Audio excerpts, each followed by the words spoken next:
Dihadiri oleh para pemimpin badan-badan bukan kerajaan atau NGO dan juga wakil-wakil pimpinan perjuangan Melayu bersetuju untuk meneruskan Convention 153, iaitu perkara ulung yang memayungi kepentingan perjuangan dan juga keutuhan orang Melayu sendiri pada 13 hari bulan Disember di kawasan Dewan Tunku Abdul Rahman, yakni di Pejabat Pelancongan di Jalan Ampang.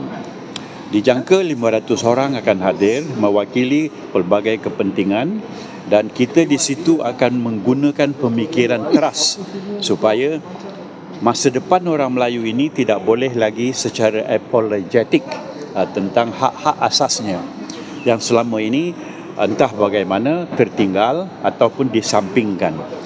Justru dengan adanya konvensyen ini, kita menegapkan lagi kuasa Tuanku Yang di-Pertuan Agong dengan ummah Melayunya, bagaimana masa depan untuk dihayati, dijamin dan diselamatkan di bawah perkara 153. Saya rasa ini merupakan satu yang ulung, dan sepatutnya setiap yang bernama Melayu mara ke depan berfikir menyumbang tenaga fikir dan menyumbang tenaga fizikal. Selain daripada itu, yang dihurai hari ini ialah berkaitan bagaimana NGO, badan-badan yang berkaitan dengan kepentingan Melayu bersatu dan mencari jalan. Kita tidak lagi menyimpang dalam hal-hal berkaitan dengan hak kita sebagai orang Melayu, hak raja-raja kita sebagai raja kita, hak ekonomi kita, latihan-latihan dan sebagainya. Diharapkan payung besar Sekretariat Melayu ini terus berani, terus mencapai tahapnya, dan kita akan jayakan konvensyen ini serta Sekretariat yang sedang bertungkus lumus. AT 2025 ni dia punya tamat tempoh dia 25 bulan 12. Jadi memang tujuan kita nak rakyat sedar dan tahu tentang betapa pentingnya apa yang telah berlaku dekat keliling kita sekarang ni.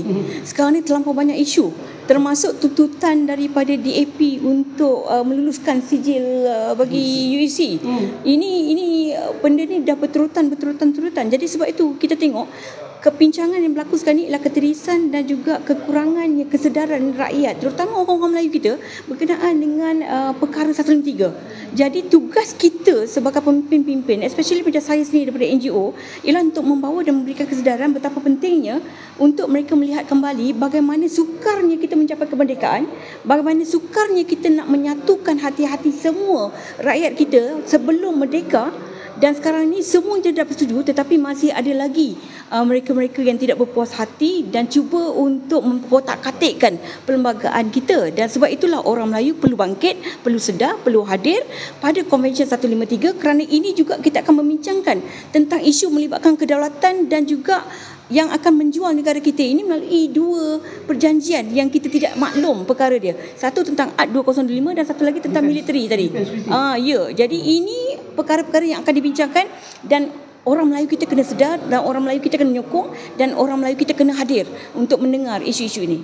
Seterusnya juga Sekretariat Orang Melayu ini akan meneruskan dalam usaha kita untuk memberi penerangan dan juga memberi keyakinan akan bahaya yang akan dihadapi oleh orang Melayu, bukan sahaja sekarang tetapi di masa hadapan.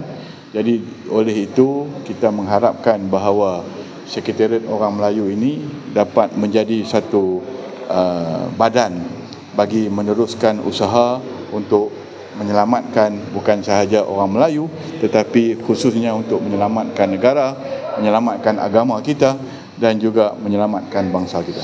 So, tadi juga kita telah bersetuju untuk menambahkan lagi ahli jawatan kuasa tertinggi, dan kita telah mencadangkan beberapa nama dan telah dipersetujui untuk diletakkan sebagai ahli majlis tertinggi Sekretariat Orang Melayu.